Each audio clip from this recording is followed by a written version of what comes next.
اہل سنت و جماعت والے ہدایت والے ہیں، کیونکہ ہمارے تمام عقیدے جو بھی ہیں وہ صحابہ کرام کے عقیدوں کے مطابق ہیں اور انہی سے ہم نے عقیدہ سیکھا۔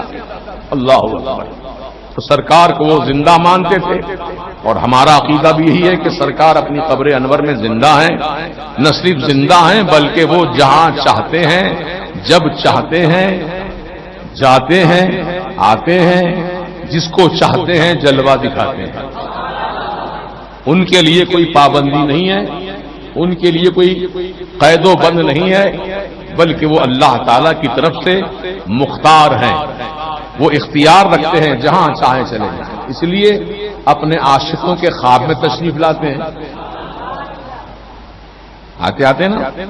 حضور کو بہت سارے لوگوں نے دیکھا ہوگا خواب میں، دیدار کیا ہوگا، اگر نہیں کیا ہے تو لو لگاؤ حضور سے، حضور سے سچی محبت رکھو، حضور کی بارگاہ میں کثرت سے درود و سلام پڑھو اور دل سے چاہو۔ دل ہی ہے اصل، یہ دل سے محبت کرو اپنے آقا سے۔ آقا ہمارے دل کی دھڑکنوں کو جانتے ہیں، کس کے دل میں کتنی محبت میری ہے، خدا کی قسم سرکار واقف ہیں۔ اور جب کوئی دیکھتے ہیں اپنے امتی کو کہ میرا امتی میری محبت میں تڑپتا ہے، میری محبت میں پھڑکتا ہے، میری محبت میں میرا امتی بے قرار و بے چین رہتا ہے، تو سرکار مدینہ علیہ السلام اس کو کرم فرماتے ہیں اور اس کو اپنا جلوہ دکھاتے ہیں، اپنا جلوہ دکھاتے ہیں۔ یہ تو عاشقوں کی بات ہے، خواب میں تشریف لاتے ہیں۔ اور اعلی حضرت عظیم البرکت مجدد دین و ملت امام عشق و محبت امام احمد رضا فاضل عجم و عرب رضی المولا تعالیٰ عنہ ایسے سچے عاشق حضور کے کہ سرکار کی بارگاہ میں جب پہنچے، رات کا وقت تھا، دروازے کھڑکیاں سب بند تھیں، کیونکہ اسپیشلی آپ کو شریف مکہ نے پرمیشن دیا تھا۔ علی پاشا ان کا نام تھا، وہ مکہ اور مدینہ شریف کے ذمہ دار تھے۔ انہوں نے اعلی حضرت کو پرمیشن دیا تھا لکھ کر کے کہ ایک رات تنہا حضور کی بارگاہ میں آپ گزار سکتے ہیں، ایک رات گزار سکتے ہیں، ورنہ پہلے دستور یہ تھا کہ عشاء کی نماز کے بعد سب زائرین کو مسجد نبوی شریف سے باہر کر دیا جاتا تھا، کسی کو اندر رہنے کا پرمیشن نہیں تھا، سب باہر، دروازے کھڑکیاں سب بند کر دی جاتی تھی۔ لیکن اعلی حضرت کو علی پاشا نے جو شریف مکہ تھے انہوں نے اجازت نامہ لکھ کر دیا تھا۔ اب اعلی حضرت حضور کی بارگاہ میں ہیں اور کوئی نہیں ہے۔ اب سرکار کی جالی شریف کے سامنے، حضور کے کبھی پائیں شریف کے پاس میرے اعلی حضرت رو رو کے دعا مانگ رہے ہیں، یا رسول اللہ خواب میں تو آپ نے کئی مرتبہ اپنا جلوہ دکھایا، خواب میں مجھے اپنا کئی مرتبہ جلوہ دکھایا، اے میرے آقا احمد رضا اس غلام پر کرم کر دیجئے۔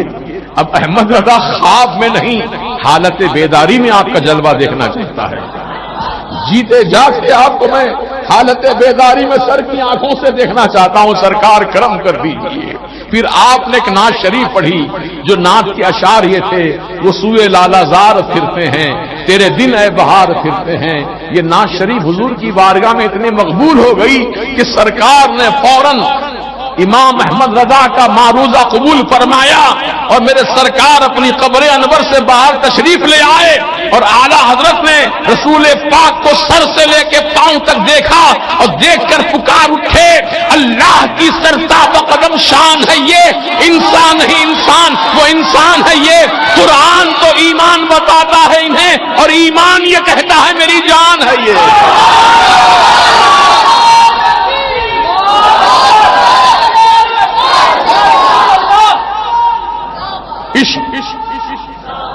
عشق جب سچا ہو تو حضور اپنا جلوہ حالت بیداری میں بھی دکھا سکتے ہیں، ان کے لیے کوئی پابندی نہیں۔ سیدنا احمد کبیر الرفاعی رضی اللہ تعالیٰ تو سرکار غوث پاک کے زمانے کے بہت بڑے اللہ کے ولی ہیں، نام آپ کا مشہور ہے، سیدنا احمد کبیر الرفاعی رضی اللہ تعالیٰ۔ آپ جب حضور کی بارگاہ میں گئے سلامی کے لیے تو آپ نے حضور کی بارگاہ میں معروضہ کیا، یا رسول اللہ احمد کبیر آپ کی بارگاہ میں حاضر آیا ہے، میرا جی چاہتا ہے کہ میں آپ سے مصافحہ کروں، میں آپ سے مصافحہ کروں، ہاتھ ملاؤں حضور، اپنا ہاتھ اپنی قبر انور سے اگر باہر نکال دیں تو احمد کبیر رفاعی آپ سے ہاتھ ملانا چاہتا ہے۔ اتنا معروضہ کہنا تھا کہ سرکار نے اپنا سیدھا ہاتھ اپنی قبر شریف سے باہر کر دیا۔ سیدنا احمد کبیر رفاعی نے میرے آقا علیہ السلام کے مبارک ہاتھوں سے اپنے ہاتھ مس کیے، بوسہ لیا اور سرکار کے ہاتھوں کو چوما اپنی آنکھوں سے لگایا۔ تو عرض کرنے کا مقصد یہ ہے کہ سیدنا احمد کبیر رفاعی نے صرف ہاتھ کا مصافحہ کرنے کا معروضہ کیا تو حضور نے مصافحہ فرما دیا۔ احمد رضا نے سرتاپا دیدار کرنے کا معروضہ کیا، اعلیٰ حضرت کو میرے آقا نے دیدار عطا فرما دیا۔ عاشق کی جیسی تمنا ہوتی ہے معشوق اس کی تمنا کو پوری کیا کرتا ہے۔ اے عاشقان رسول، محبان مصطفیٰ صلی اللہ تعالی علیہ وسلم، آپ بھی اپنے اندر وہ جذبہ محبت بیدار کیجئے، آپ بھی اپنے اندر وہ عشق پیدا کیجئے کہ سرکار کی محبت میں اپنی آنکھوں سے آنسو بہائیے، حضور کی محبت میں راتوں رات بیٹھ کر درود و سلام پڑھیے یا کھڑے ہو کے سلام پڑھیے جیسے آپ کی طبیعت چاہے، مگر درود و سلام پڑھو، تنہائی میں پڑھو، ہے نا، تنہائی میں پڑھو، سرکار توجہ فرمائیں گے، حضور توجہ فرمائیں گے۔ کیونکہ کسی نے پوچھا تھا رسول اللہ علیہ السلام، ہم تو آپ کو یاد کرتے ہیں آقا، ہم آپ کا ذکر خیر کرتے ہیں سرکار، کہ ہم غلاموں کو بھی آپ یاد فرماتے ہیں؟ تو میرے آقا نے جواب ارشاد فرمایا تھا، جو جتنا مجھ کو یاد کرے گا میں بھی اسے اتنا یاد کروں گا، جو جتنی زیادہ مجھ سے محبت کرے گا میں بھی اس سے محبت کروں گا۔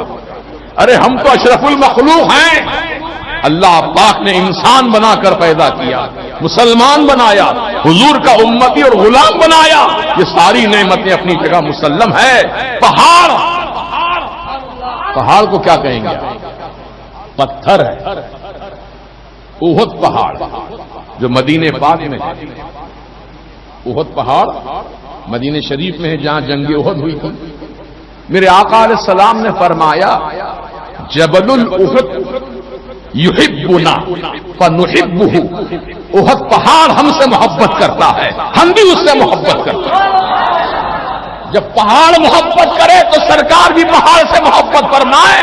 اے غلامان محمد رسول اللہ صلی اللہ تعالی علیہ وسلم، اگر تم سرکار سے محبت کرو گے یقیناً سرکار بھی ہم سے محبت کرے گا۔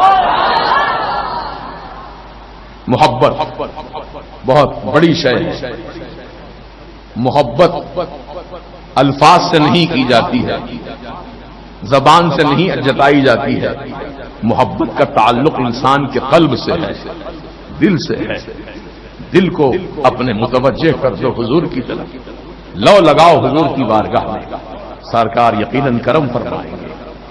آج جتنے اولیاء کرام ہیں، ان اولیاء کرام کی یہ کیفیت تھی کہ وہ سرکار مدینہ علیہ السلام کا جلوہ دیکھا کرتے تھے، حضور کا جلوہ دیکھا کرتے تھے، ان کی نگاہوں سے حجابات اہل سنت و جماعت